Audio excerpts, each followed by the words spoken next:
Dear colleagues, Assalamu alaikum and hello. This is an update from the Water Informatics and Technology Center, the Agricultural Robotics Lab, and some new initiatives that have been launched this year about digital sustainable agriculture from farm scale to basin scale. And this will be a joint presentation by my colleagues from the WIT, I myself, Dr. Talha Manzoor, Dr. Fawzia Parveen and Dr. Mahmood Ahmed, and then my colleagues from the Agricultural Robotics Lab, Murtaza Taj, Mia Muhammad Awais from the Computer Science Department, and Dr. Hassan Jalil from the Electrical Engineering Department. And then finally, the colleagues who participated in writing the Grand Challenges proposal, Dr. Muhammad Tariq from the Biology Department, Sawal Naseem from Economics, Dr. Fazl Jawad from SDSP, and Dr. Noman Bhatt from the Electrical Engineering Department. So the challenge that we are looking at are the challenges associated with smallholder farms. And what we aim to look at in this proposal and in this coming initiatives is how chemicalization, use of mechanization, use of biotechnology, and now increasingly digitalization. In the wake of all these new technologies and recent developments, do smallholder farmers have a future? And if so, can it be a profitable existence, or as many policymakers insist on having them go through a productive exit from agriculture, or would they keep on living as some sort of a subsistence activity for their livelihoods? So the grand challenge really is to revisit conventional agricultural practices for making sure that smallholder farming is prosperous, leading towards domestic and global competitiveness, to protect livelihoods of these small farmers, mitigate the effects of migration to the cities, and very importantly, to minimize the environmental impacts of large-scale industrial activity. And when we say we want to revisit conventional agricultural practices, this is not just the practices that these farmers have been having for hundreds of years, but really the recent green revolution and all the industrial agricultural practices associated. Now, our approach is very hands-on. While we were writing this proposal in the past year or two, we have actually been actively prototyping some of this activity on LUMS campus and with our partners. So here, these are some photographs showing we have set up a model farm on campus where we have prototyped some of these activities such as raised beds, no-tilling, use of precision seeding, minimal use of agricultural inputs such as pesticides or fertilizers, as well as irrigation. And here you can see Dr. Tariq running after precision seeder as we were sowing wheat just a couple of months back.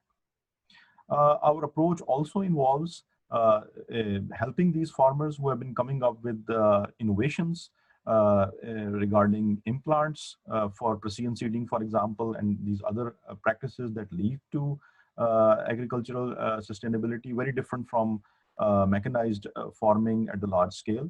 But we have actually been helping them, or we intend to help them to go into the direction of what we call as agricultural robotics, really smart, small-sized, lightweight equipment, power efficient, and so on. And instead of taking the route of so-called precision agriculture, which is very heavy mechanization focused and requiring a lot of capital expenditure. And these are the activities that we have been carrying out under the umbrella of the Agricultural Robotics Lab that was funded by the National Center for Robotics and Automation. Similarly, for our LUMS nursery, we have now converted it into a living lab for generating primary data on these sustainable agricultural practices. In fact, it will be a state-of-the-art digital phenotyping lab where we are deploying weather stations, soil moisture sensors, cameras, laser scanners, thermal cameras, multispectral cameras, and many other such sophisticated gadgetry to really be able to do a comparison of these sustainable agricultural practices with more conventional and more industrial scale kind of agriculture. And also, of course, to help in generating data for later economic analysis and so on and so forth. Much of this technology that we have been developing on the farm is very, very sophisticated, but many of these things are intended primarily for small farmers and medium-sized farms. So for example, the soil moisture sensing technology that I've been talking about a couple of years now is now spread to dozens and literally into hundreds of sites as we can envision in the very near future, where farmers around the country in many districts in Punjab are actually using this for water saving with very good numbers that are coming to us, and a lot of interest into spreading this technology for many needs other than what farmers are primarily interested in. The challenges associated with spreading the technology, making it viral, is not only just an innovation, but really to come up with a strategy to make these things viral.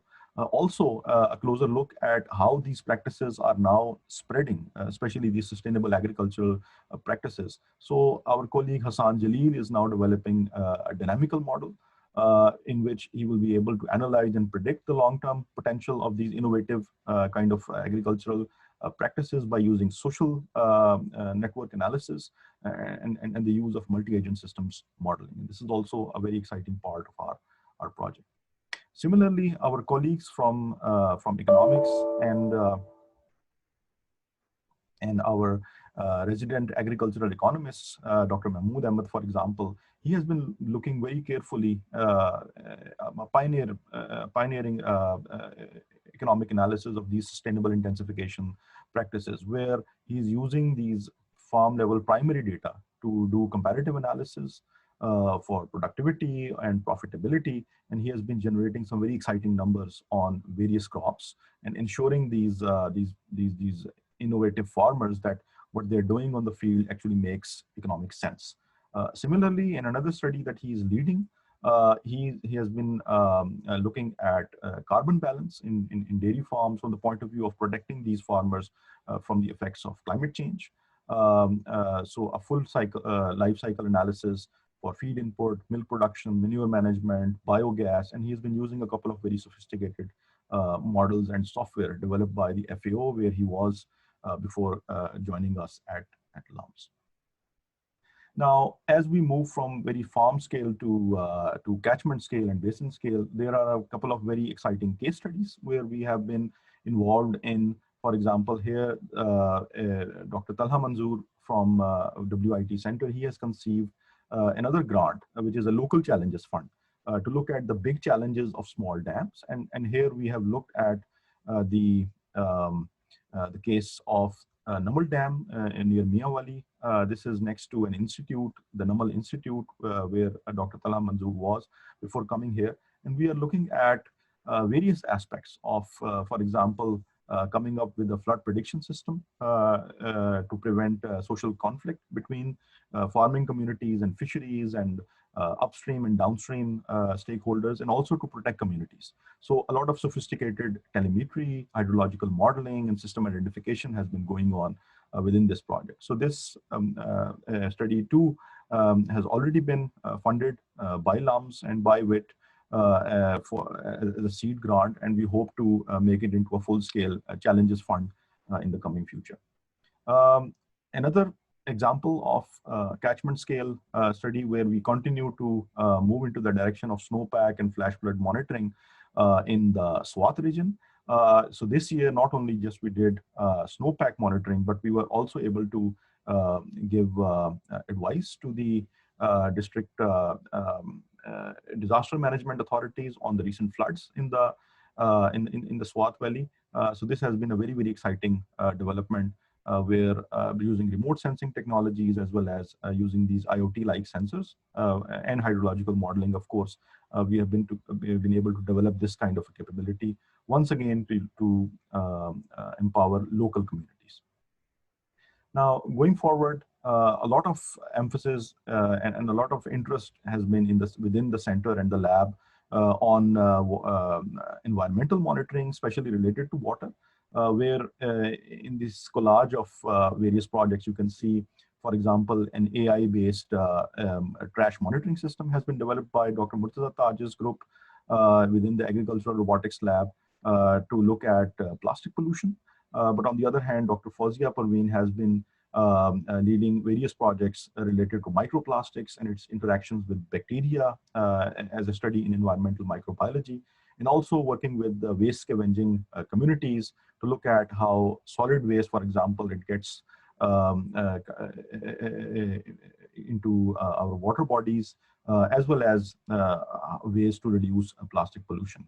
And finally, at the WIT Center and the Agricultural Robotics Lab, we have been developing various sort of water quality monitoring instruments and deploying them in various catchments in order to reduce the water footprint and to be able to monitor, for example, water replenishment via rainwater harvesting and other sort of interventions. And this has been a very exciting collaboration going on between the various groups and faculty. Finally, at the basin scale, this is kind of a picture where it can, everything connects together, where we have been deploying all of these technologies as well as our agent-based models and integrated models in order to think about precision advisory services for the farmers, and especially related to irrigation. Now, over the years, the capability that we have developed for monitoring various resources, whether it is snowpack or whether it is the quality of river water or the flow of canals using various kind of technologies, what we are looking at is now the centerpiece of a service provider, which will be looking at all this information about the supply and also coming into using the information about the uncertainty which is provided by these weather climate information kind of systems, but really also connecting with the demand, which is now being generated from these farms using these newer technologies, as well as the use of mobile phones and other farm level data in order to give very precise information about when to irrigate and how much to irrigate. Similarly, we have now been in a collaboration with the Punjab Irrigation Department and ADB to come up with a command level demand-based irrigation system, which is going to be very different from the supply-based irrigation system that has traditionally been deployed. This is a very, very exciting project that we are embarking this year, where we are prototyping all of this activity in the Lower Bari Doab Canal region, where our soil moisture network and our canal telemetry network and our remote sensing capability and decision support systems will be deployed together with these agencies to look at this demand-based water management system in one canal command to begin with, and then hopefully in other parts of the country. Not last and not the least, a lot of developments have taken place on engaging students. Many of these activities have now resulted in courses, formal courses. So Dr. Fawzia Parveen, for example, she delivered a very popular Introduction to Environmental Sciences course in which students from around the schools and around the departments, they participated in a very large number and really liked the content of the course. Similarly, Dr. Talha Manzoor, who is also another faculty at WIT, he is offering a course in spring this year on socio-ecological systems and sustainability, where advanced concepts of agent-based modeling and integrated modeling are being taught to both graduate students and to undergraduate students, once again with a very diverse student body. And then finally, I myself am prototyping a flavor of the EE100, which you must have heard about in our presentation from electrical engineering. So together with Dr. Hassan Jalil, we are presenting all of these ideas in a very accessible way to our freshmen in SSC. A lot of other capacity building exercises are going on, once again in a major collaboration with the Punjab Irrigation Department in revamping the Government Engineering Academy, where upon the insistence of the Irrigation Minister and the Irrigation Secretary, LUMS is now partnering with the Irrigation Department to look at their curriculum, develop case studies, and to train their trainers. And lastly, a lot of winter enrichment programs and our traditional workshops and webinars have been going on very actively during this last year, despite the pandemic. Now, my last slide is where I introduce the proposal that we submitted. So this was a 220 million 3 years proposal, which was on making the small scale farming sustainable, using these sustainable nature-inspired intensification practices, use of open source technology of the type that I have discussed with you, and then a lot of agricultural policy interventions, but all driven by data. We are very proud that we built a consortium of 3 local universities and 3 international partners, and involved a lot of sectoral partners as well. And 7 units at LUMS, they participated in developing this proposal, with the WIT Center at the lead, and the National Agricultural Robotics Lab as a strong partner, but also the Department of Computer Science, Electrical Engineering, Biology, our economics department, in our agribusiness program. The whole proposal actually was built on 4 components, which you have already seen.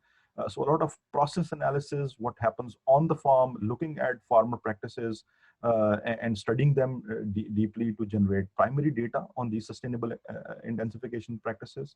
And then economic analysis, profitability analysis, and then analyzing technology, implements agricultural machinery, use of social networks to propagate the technology, and finally some business scale implication. So we are very proud of assembling this proposal, and we have put our soul into it, as they say. And we're very much hopeful that if the Grand Challenges Fund does not fund us, because we have yet to hear a final answer from them, then there will be other sources which will be able to sustain this initiative for a very long term.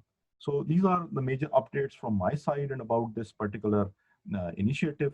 And I hope to see you in the advisory board meeting very soon.